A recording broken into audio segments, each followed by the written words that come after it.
행위를 옳게 하는 자. 감사로 제사를 드리는 자가 나를 영화롭게 하나니 그의 행위를 옳게 하는 자에게 내가 하나님의 구원을 보이리라. 예수님을 구주로 믿고 믿음으로 살아가지만 믿음을 방해하는 것들도 많고 세상이 흔들 때마다 믿음 생활이 나약해질 때가 상당히 많습니다. 그러나 믿음을 흔들 때에도 우리는 전심전력을 다하여 주님 붙잡고 나가고 우리의 말과 우리의 생활을 점검하며 주님께서 허락하시는 소망으로 사는 것이 믿음인 줄 믿습니다.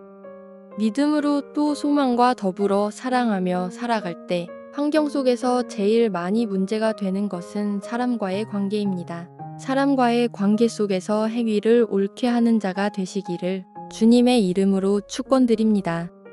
마음속에 품은 말을 하지 말아야 합니다. 사랑으로 나아갈 때 우리들을 방해하는 것이 있다면 말하지 말아야 합니다.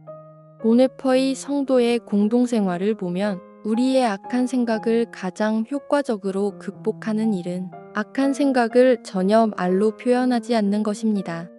자기 정당화의 영이 오직 은혜의 영에 의해서만 극복될 수 있는 것이 확실하듯이 말로만 표현되지 않으면 판단하는 생각들이 위축되며 질식해버리고 말 것입니다. 우리가 관계 속에서 평소 미워하던 사람을 마음속에 품고 나쁜 생각들을 하다가 미워하는 사람 앞에서나 아니면 제3자에게 내뱉으며 비방할 때 문제가 생깁니다. 처음부터 그 사람에 대해 나쁜 생각을 하지 않으면 미움은 조금씩 옅어지다 소멸됩니다. 시편 50편에는 우리가 표현해서는 안 되는 말에 대해서 가르쳐주고 있습니다. 앉아서 내 형제를 공박하며 내 어머니의 아들을 비방하는도다. 공박은 남의 잘못을 몹시 따지고 공격한다는 말입니다. 사랑하며 살 때 우리가 방해된다고 해서 또 내 마음이 상처를 받았다고 해서 우리가 공박하거나 누군가를 비방해서는 안 된다고 성경은 분명하게 말하고 있습니다. 우리가 살아가면서 애뜻과 다르고 방해가 된다고 해서 하나님의 거룩한 백성들이 된 우리들은 남을 트집 잡아 헐뜯고 허물을 들추어내며 나쁘게 말하지 말아야 합니다. 내가 물어뜯기고 공격을 받아서 참고 참다가 내가 반응하면 나 또한 나를 물어뜯고 비방하는 자들과 다를 것이 없습니다. 우리는 날마다 말과 행실에 있어서 주의하며 살아가야 합니다. 형제들아 서로 비방하지 말라. 형제를 비방하는 자나 형제를 판단하는 자는 곧 율법을 비방하고 율법을 판단하는 것이라. 네가 만일 율법을 판단하면 율법의 준행자가 아니요 재판관이로다. 입법자와 재판관은 오직 한 분이시니 능히 구원하기도 하시며 멸하기도 하시느니라. 너는 누구이기에 이웃을 판단하느냐? 네가 이 일을 행하여도 내가 잠잠하였더니 네가 나를 너와 같은 줄로 생각하였도다. 그러나 내가 너를 책망하여 내 죄를 내 눈앞에 낱낱이 드러내리라 하시는도다. 만약 내가 누군가를 비방하고 공박하고 있는 것이 너무나도 자연스럽게 몸에 배어 있다거나 혹은 내가 너무나도 힘들어서 내가 참다 못해서 이 정도는 해도 주님도 내 마음을 아실 것이라고 생각할 때 주님은 절대 그렇지 않습니다. 네가 나를 너와 같은 줄로 생각하였도다. 그것은 경고의 말입니다. 나는 결코 죄에 대해서 심판할지언정 사랑 앞에서 공격하지는 않는다고 하십니다. 하나님의 사람이 비방하거나 공박하거나 내가 불의한 가운데 혹시 주님이 내 마음과 같지는 않을까 생각하는 것에 대해서 하나님께서는 간과하지도 않고 대충 보고 넘어가지도 않을 것이며 죄를 심판하신다고 하십니다.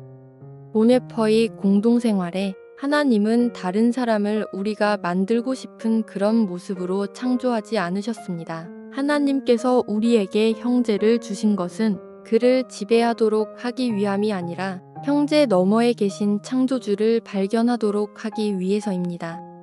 나를 핍박하는 자 너머에 있는 창조주 우리 하나님을 발견하기 위해서 그 사람을 만드셨다면 오늘 내가 사랑을 베풀어야 하는 자리에서 방해와 어려움을 겪을 때 그 사람을 통해서 하나님을 발견할 수 있는 믿음의 사람의 눈이 열리는 그런 역사가 있으시기를 주님의 이름으로 축원을 드립니다.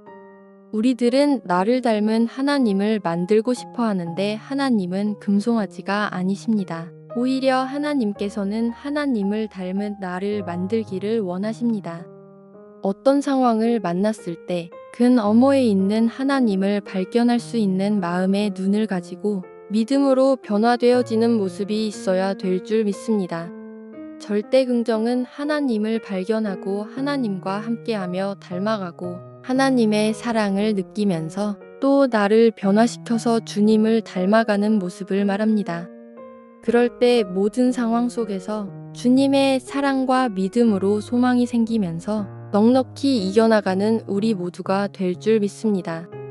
사랑을 베풀기도 전에 공격받아서 내 마음이 너덜너덜해지고 어느덧 주님의 사랑도 느껴지지 않고 내 가운데 진정한 사랑이 있는지 정말로 답답할 때가 있습니다. 주님께 나를 변화시키는 새 힘을 달라고 주님의 옷자락을 붙잡을 때 변화될 수 있는 은혜가 있습니다.